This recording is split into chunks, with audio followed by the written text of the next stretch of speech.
Kalingap Rab nalungkot para sa EDC.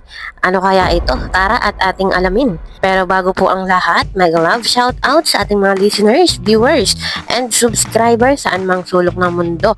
Kamusta po kayo mga kalingap, lalo na sa ating mga kababayang OFW. At kung bago ka pa lang sa aking munting YouTube channel, huwag ka nang mahiyang mag-subscribe, like, share, and comment.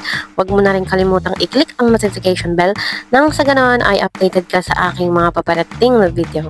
At syempre, patuloy po nating suportahan si Kalingap Rab at ang ating ama ng Kalingap, ang nag-iisang founder, si Kuya Val Santos Matubang. Kung maaari po ay no skip ads nang sa ganon ay mas marami pa tayong malingap na nangangailangan. At konting paunawa po, kung maaari ay tapusin nyo muna ang kabuuang video nang sa ganon ay akma ang ating mga komento. At yun na nga po mga kalingap, kakatapos lang ng EDC first year anniversary. At nagkaroon nga po ng celebration at nagkasama-sama. At syempre binigyan ng moment ang EDC na makapagsulo lang. Grabe na talaga mga kalingap at umabot na ng 1 taon ang EDC. Ang bilis ng panahon at habang patagal ng patagal ay marami ding sumusuporta at mas lalong tinatangkilik at minamahal ng masa ang EDC dahil nga po sa taglay nilang kabutihang loob. At alam naman po nating lahat at hindi natin maitatanggi na ang EDC ay isa sa ating mga stress reliever lalo na po sa ating mga kababayang OFW. Alam na alam po natin yan at lalo nga po't sobra din silang magbigay sa atin ng saya at kilig. Aminin man natin o hindi ay talagang mas nakilala si Kalingap Edo dahil din kay Viancy. At ganoon din naman po kay Viancy, nakilala din si Viancy dahil kay Kalingap Edo. Kumbaga po ay patas lang at pareho naman po silang nagbe-benefits at alam naman po natin na sobra yung mga biyayang dumadating dito kay Viancy at nakikinabang nga din po diyan si Kalingap Edo. Kaya patas lang po. Kumbaga, kung wala ang isa sa kanila, ay wala talaga ang EDC na minamahal at tinatangkilik natin ngayon. Pero sobrang nakakabilib din po talaga yung mga bigating sponsor na nagmamahal dito nga po kay Viancy. At alam naman natin lahat na yung pong bahay na pinapagawa ngayon, yun ang pinakamalaking bahay na napagawa ng ating Kalingap Kuya Val at ni Kalingap Rab.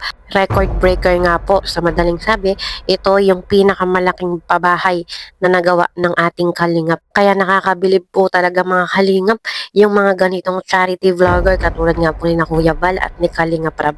At hindi naman din po yun magagawa kung wala yung tulong ng ating mga bigating sponsor na nagmamahal nga po dito kay Viancy.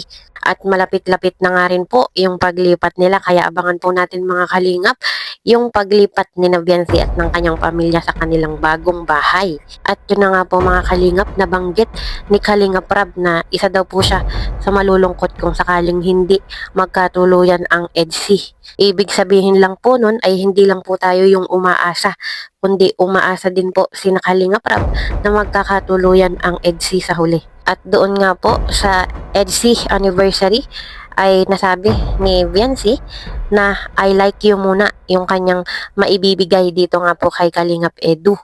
Para sa akin po ay maganda naman yun. Kumbaga ay nagbigay si Viancy ng panghahawakan ni Kalingap Edu. Kumbaga po ay naandon yung pagkakaintindihan, yung pagkakaunawaan nilang dalawa. At alam naman po nating lahat at hindi na maitatanggi na talagang napamahal na si Kalingap Edu dito nga po kay Viancy. Siyempre po, bilang EDC supporters ay isa rin talaga ako sa umaasa. Hoping talaga po rin ako na magkatuluyan ang EDC sa huli at gusto ko pong masubaybayan kung paano sila bumuo ng pamilya. Kaya po kung sakaling hindi magkatuluyan ng EDC ay talagang marami pong malulungkot at baka may umiyak pa. Ano po? Sa sobrang dami pong nagmamahal sa EDC ay baka talunin pa po yung Katniel sa breakup nila noon. Pero sana naman ano po ay talagang magkatuluyan ang EDC dahil nakakapanghinayang din naman yung kanilang binuong samahan. So yun po mga kalingap, hanggang dito na lang muna. See you in my next video. Bye!